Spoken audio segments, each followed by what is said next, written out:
Let me put something into perspective for you. If you're wanting to watch a movie about a vampire, this is not the movie you want to watch. Why? Because, well, let's list off everything bad about it. It's under 2 hours. It stars the same man who plays the Joker in Suicide Squad. It's made by Sony. And it's another cinematic universe ripoff. Hello and welcome to yet another honest review. Today, we're going to be talking about Morbius. I promised this last week, so let's talk about Morbius really quickly. What is Morbius based around, first and foremost? Well, it's based around the character of Morbius, the living vampire, a Spider Man villain who is, well, go figure, a living vampire, who is at first a doctor, turning into such a vampire and becoming a very gruesome character. And ever since this movie was announced, man, I'm gonna be honest with you guys, I actually was really looking forward to it. It was made by Marvel and looked very scary, and ever since watching the trailer, I was pretty excited to see what they were gonna offer. Boy, did this movie have a very, very, very bad wait time. Not only did the movie take 2 years to release after that first trailer due to a stupid virus that is still sort of going on, but it was also reported that a whole bunch of the movie was being cut down right around its release, being mandated to just under 2 hours, an hour and 44 minutes to be exact. The critics were destroying it in the reviews and stuff. And, well, I went and saw it. And I'm gonna be honest with you guys, I wanted to like this movie. I hoped the critics were wrong. My anticipation tempered a little bit right when it was coming out, but overall, I still had hope. One of the worst movie mistakes of my life. First off, before we start talking about the review for this movie that I have, I just want to say that I am in no way disrespecting the amount of creativity the director wanted to put into this. The director of this movie, Daniel Espinosa, has come out and said that he made a lot of mistakes himself. So I respect him for that after reading that. So I hope in the future we get a director's cut with all the stuff that's in the trailer that was cut out, like a good joke here and there, or the Spider-Man reference. Spoilers, not in the movie. And yeah.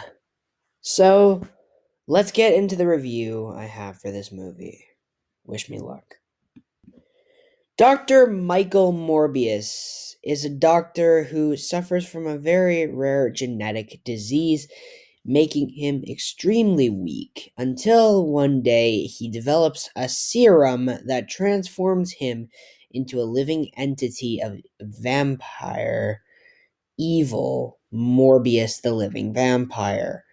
And what happens next, I can't even really describe it to you. He basically becomes a villain or something, or a superhero, realizing what he does. He has to use blood every so often. And if I'm making no sense right now, that's basically because the plot of this movie makes absolutely no sense at all.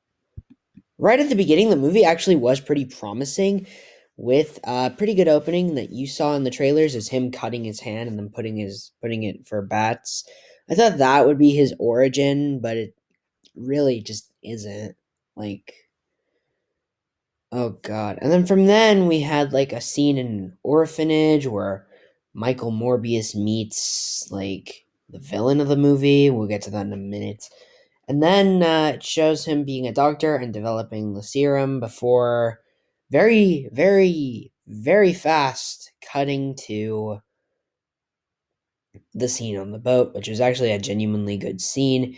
But then the movie completely feels rushed and cuts from one scene to the next, and it's a nightmare. Honestly, it's from hell.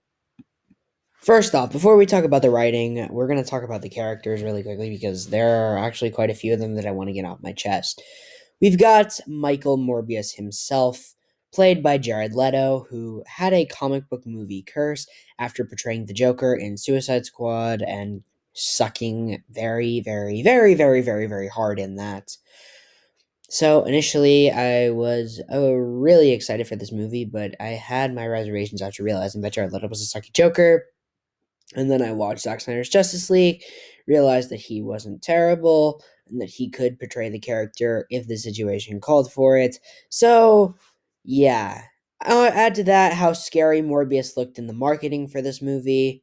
We'll get to that very shortly as well. You kind of expect him to be good. Well, I'm actually here to report that he wasn't that bad. At all, actually. Now, I wouldn't call him good per se. I would probably say that he's on par with the acting from a DC CW TV show. Okay, I wouldn't go that far, but you see what I mean. But overall, I feel like Jared Leto was trying with what he was given, and I really think that he did an okay job. As for the rest of the actors,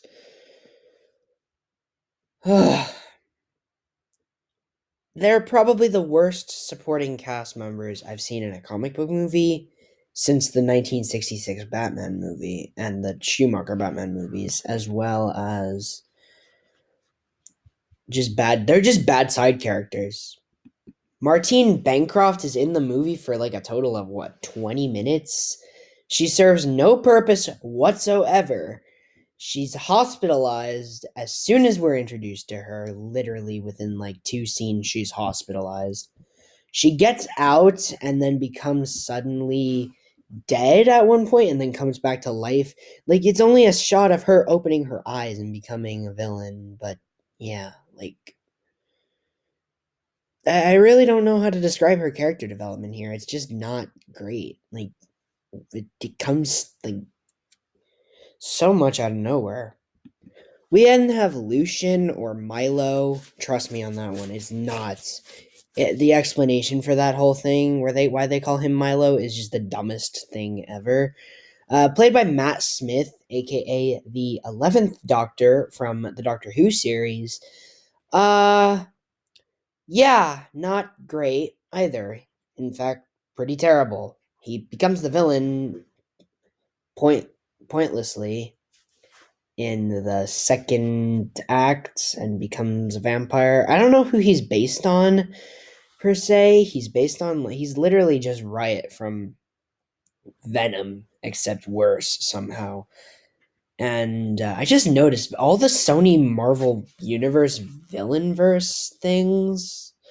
All their villains are literally just copies of the main character. We have Riot, Carnage, and this Lucian guy. But yeah, like wow. Then we have Jared Harris playing Dr. Nicholas, and I don't know anything about Morbius's comic book character other than the fact that he's a Spider-Man villain and that he made a lot of good appearances. But this Nicholas guy, I don't know if he's in the comics or whatever, but for some reason, every time he's appearing on screen, it kind of feels like he's a mentor character. But when he dies in the third act, I really did not care, like at all. It was kind of pointless. Well, then again, it did feel rushed, and like even though he was a mentor character, they didn't have a lot of screen time with him. But nope, Sony has to show this movie in 12 cinemas a day, so that's why they cut it down to just over 100 minutes. What else are they supposed to do? How else are they supposed to get money? Well, then again, like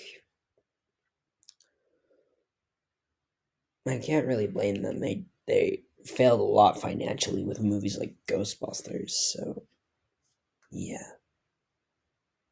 Then we have the two cops. One of them is played by Tyrese Gibson, who also plays Roman in the Fast and Furious franchise.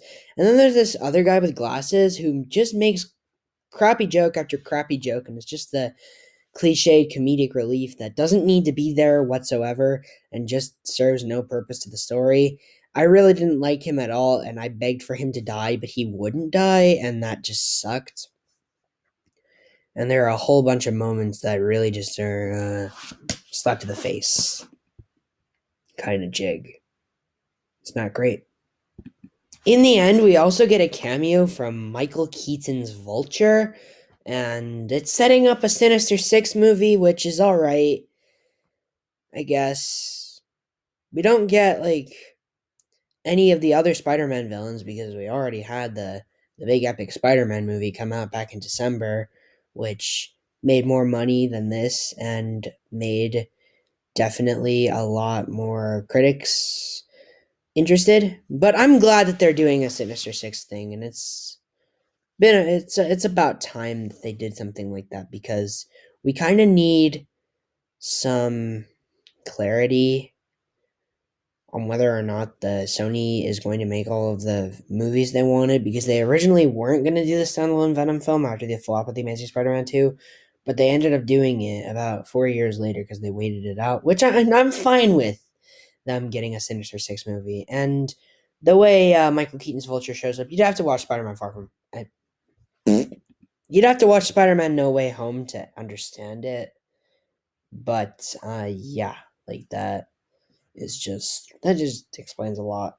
So, yeah, he appears, and I really have nothing else to say. Let's talk about the visual effects and the writing for this movie, because I don't think I'll ever get a chance to do it. Now, the trailers gave the impression of a very scary looking Morbius, and probably one of the scariest looking monsters in movie history, possibly.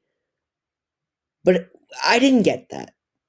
None of us got that. We got instead a discount version of it, and it looks so fake in like a lot of the shots, like the flying shots that looked fine in the trailer just looked very unfinished and fake in the movie. Same thing with the shots of Morbius coming up as a monster. Like, yeah, like there are shots where he looks like genuinely frightening, like the shot of him turning around, like that was in the first trailer. You know exactly the shot I'm talking about. And there are so many other things like in this movie that just look fake. Like there are slow-mo shots in this movie. Literally slow-mo shots in this movie, and they look like they were thrown together for a video game slow-mo shots. Like the Spider-Man PS4 game has better looking slow-mo shots than the movie that's on the big screen. Like I felt like this movie was more served as a straight to TV or straight to video even, or even YouTube movie.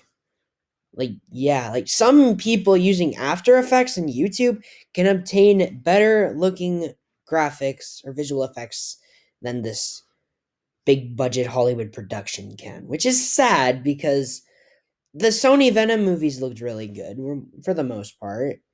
So I expected something on the level of this. I didn't get any of that at all. Like, really, I didn't. The writing is also complete crap.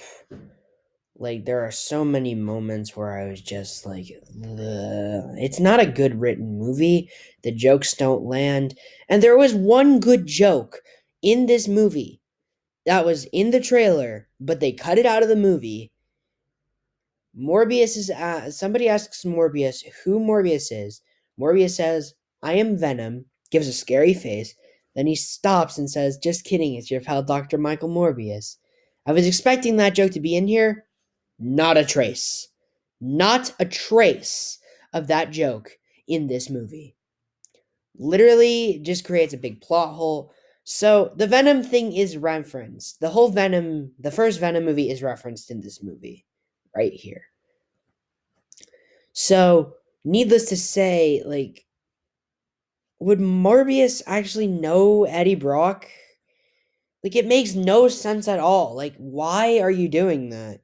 if you're gonna make a joke, then actually follow through with it. Don't cut it out and leave it on the cutting room floor. The rest of the jokes don't hit. Lucian's motivation for being a villain doesn't make sense at all. There were times when characters died and I just didn't give two craps. The direction can be awful. Like, there's just a scene of Matt Smith standing there looking like this. I don't know about you, but I feel like his career is going to be ruined because they're going to show that at every Matt Smith family reunion, and he's just not going to like it.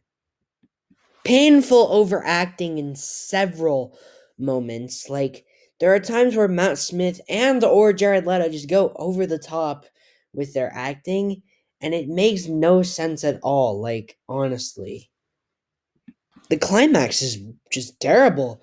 It's all shot in the dark. There's a lot of those stupid slow-mo shots, and I feel like Venom had the slow-mo climax thing established already, which I'm very surprised that this is a thing in regards to visual effects, because the Venom movies again looked alright.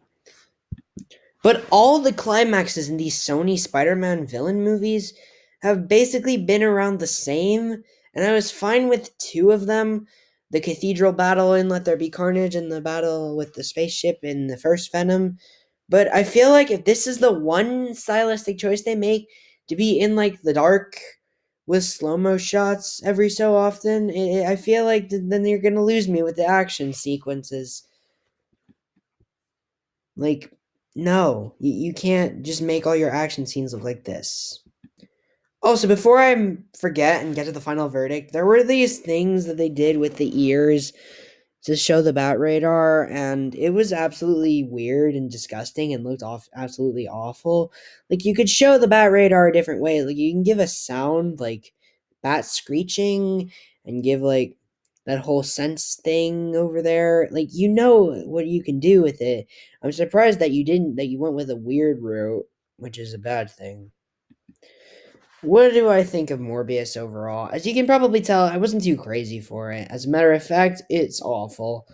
And this is kind of sad because comic book movies recently have kind of been going downhill, but I feel like they can go back up as well. Like, the Batman getting released a month ago gave hope for comic book movies being a whole lot better than they used to be, and giving me hope that it's just going to be a much better comic book movie experience in the coming years, especially with what DC's been doing, like announcing their new shows. Like, you get the Batgirl movie coming out with Michael Keaton returning as that version of Batman, and The Flash and Aquaman 2 and Shazam and Black Adam. We get all those movies coming out, and Marvel is basically their only thing that's going for them right now is the Marvel Cinematic Universe, which we are getting a new movie in May, and we're also getting like a new little, we're getting like TV shows. We had Moon Knight debut last week, so I'm sad to report that Sony just doesn't know how to make comic book movies without like the MCU backing them up. Seeing with Spider-Man No Way Home coming out last year in December, I expected a lot better from Sony and Marvel, and the movie overall, just, you really don't need to see it. Like, just watch the trailers. You'll get a much better experience. So, what do I give the movie? Well, originally, on the night I saw it, I gave it a 2 out of 10. But I reflected on it a little bit, and I realized that this movie pissed me off so much that it actually made me lower the score. And that is exactly why the movie gets a 1 out of 10 from me. This is just sad and pathetic. Like, honestly, I had so much faith for this movie, and when it finally came out, all I got was a big mess that is called a comic book movie. It's just sad and just devastating. It's not a good look. Well, that's it for this honest review. I just want to give you guys a huge heads up. I will start weekly content very soon. Stay tuned for the next episode of Movie Central coming out on the 6th. Thank you so much for watching, and I'll see all of you guys very soon. Take care. Goodbye.